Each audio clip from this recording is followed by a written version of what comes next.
Well, do we want to jump into some sports, John? Let's do it. Let's do it.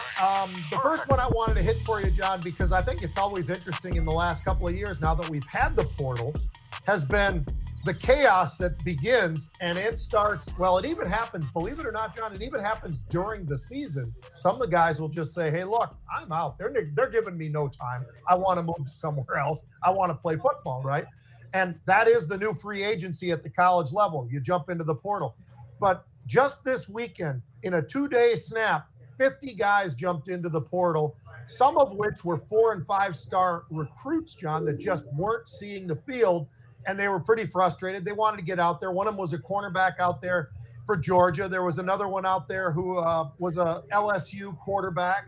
So there's been some folks that are pretty prominent positions needed by a lot of different schools, and these guys are jumping out of it. But the one thing that I have to, and I'm backpedaling because I was wrong about the portal. I actually think it now, John, after watching it. I still don't like the idea of a guy who just leaves because he can't make it onto the field. Now, on the other hand, if you've got a position and you want to get on the field and you just don't see the light for it, you know what? I think there is some freedom that should go there. And why is it that we have so much more competition this year as far as Alabama had 3 losses, Ole Miss had 3 losses, all these great teams, because the guys that are the second and third stringers are leaving and they're going other places and making them better. And that's really what the portal has been able to do. It's created parity. It's also created opportunity.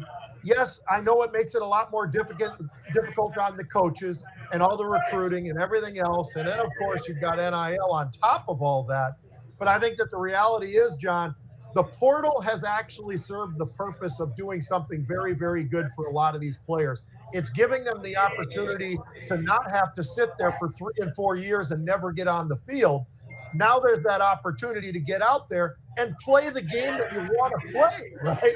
So I actually, I kind of stepped back a little bit from what I'd said about a year ago when I said, you know what, it's just these kids that are jumping out because they can't get on the field. It's really less about that, and it's more about let the kids get an opportunity somewhere else. But that also takes the depth away, which is why there's so much more competitive this year. I don't know what they're going to do with these 12-team playoff, John, but it's going to be really interesting because how do you value the ACC? How do you value the Big 12?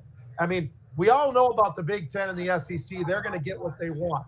But the ACC, the Big 12, some of these other conferences, it's a little bit different. Does Boise deserve to get in? They got one more game, by the way. They got to play UNLV. But Boise deserves to get in, especially if they win that game, John. They should be in there. And in my opinion, I know you love Travis Hunter. That running back at Boise State, to me, that is the Heisman Trophy winner. That kid has broken every record. He's unbelievable. And running backs actually finally matter again in the NFL. Well, I agree with you. I agree on the depth that Bama and Ole Miss and all these teams used to have, the Georgia included, used to have this massive depth. They didn't rebuild, they reloaded, as they say.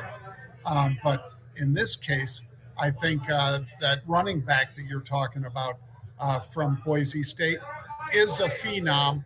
The only reason I still stick with Travis Hunter, well, you know, what did they beat OSU by, Pete? 52-0? 52-0, I think. And Travis had what? Was it 2 or 3 touchdowns? 3. 3 touchdowns, and he played 100 plays again because he goes both ways. I mean, that's why I say he's the Heisman. He is now in the pros. He's really obviously going to just play one way. Would they bring him in occasionally for a like a nickel situation? They should, and I think some team would. But yeah, I think that's your Heisman winner. But on the other hand, like you say, if Boise State gets into the playoffs and goes deep into the playoffs, then maybe the competition that they've been playing, that this guy's been racking up yards against, isn't as bad as perhaps I thought it was. Yeah, you're right about that part of it. And that's the part that's always difficult to figure out is the guys playing at a lesser conference or whatever. Is it him or is it the fact that they're lesser? That's almost impossible to know until you get to the next level. So we will see. But Travis Hunter's very deserving, and he's the guy that everybody says, including Las Vegas, is going to win the Heisman. So I think he will win it. But I think the world of this kid in Boise State. All right, John. Fired coaches in college football. The coaching carousel begins. So I counted it up just in the last couple of days. There's going to be more, I think, but there's already 15 major colleges that have dropped their coaches. It's amazing. UCF, FIU, FAU, North Carolina, Tulsa, Temple, Southern Miss, West Virginia. But the one I was going to focus on for you and I, John, is Purdue. So it's a major conference. And did this guy deserve to get fired? I hate to say it. You never want to see a guy get fired, but yes, it's the answer. Here's why, John. He had 11 straight losses. He's only been there 2 seasons. He had 11 straight losses. Ryan Walters is his name. 2 of the worst losses in program history were logged while he's been there. Some of the worst measurements of offense and defensive stats that anybody's ever had as a head coach, that's in there. He's 5-19 in 2 years, and he's 3-15 in the Big Ten.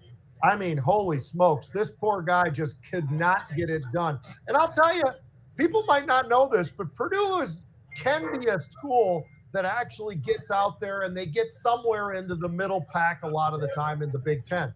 They're at the bottom. They were everybody's, favorite team to play against. You could really stack up the stats, John, because they just don't have it. And you got to make those changes. And the reason you do is, where do you generate the money in college football? I can tell you the answer to that. It's very easy. Football. Basketball, sure. That helps a lot, but it's nothing close to what football does. And you've got to fire these guys, and that's what they're doing. It is not easy. But I'll tell you, the last thing I'll say, John, is how about the GM roles? And did you see what Stanford did over the weekend? Stanford they put Andrew Luck. Andrew Luck is now their general manager of the football team only at Stanford. So, and I looked up one other thing, John. That stadium, they kind of have hidden something at Stanford. They now only have 50,000 seats. They had games this year, at least 2 or 3 under 20,000 tickets were sold on a 50,000. Now, John, it's still a 90,000 seat stadium. They just reconfigured it because they couldn't put anybody in the damn thing. They can't even fill up 50,000. This was a Pac-12 ACC team now with Cal, but they just cannot get them in there. That's the job of the new GM. Andrew Luck is players, athletics, this, that, and the other. And the other is the game day experience. Well, I know what the game day experience is. Sell some damn tickets. And Stanford hasn't done it. And I think Andrew Luck he's got his work cut out for him. Truly he does, Pete. And so does Ohio State. I mean, They had a payroll that practically rivaled NFL teams. And yet, against a quarterback that everybody said this is a pushover, they were a 19-point favorite at home, and they lose. And this is his 3rd or 4th straight loss to Michigan, Pete? I think it's 4. I think if you're a 4-year player right now at Ohio State's never beaten Michigan. Wow. How about that? I mean, that's pretty damn bad. And then both teams get fined $100,000 or more. I don't know if the Big Ten's done yet, but at least $100,000. Both teams got fined for the end of the game festivities. Yeah. Where it's basically a gang fight. And it was, pretty bad on both sides. But I could understand the frustration at Ohio State with the fans, with the boosters, with the NIL people that are posting up that big money.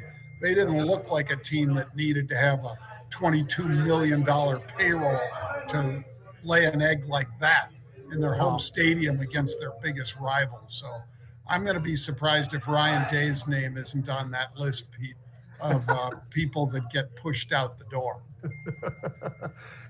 You might be right, but I just can't see it. But it could happen because they hate the rivalries. You got to win the rivalries in wherever you are, Auburn, Alabama, Minnesota, and Iowa, whoever it is, you got to win those big rivalries. And Ohio State has not done it.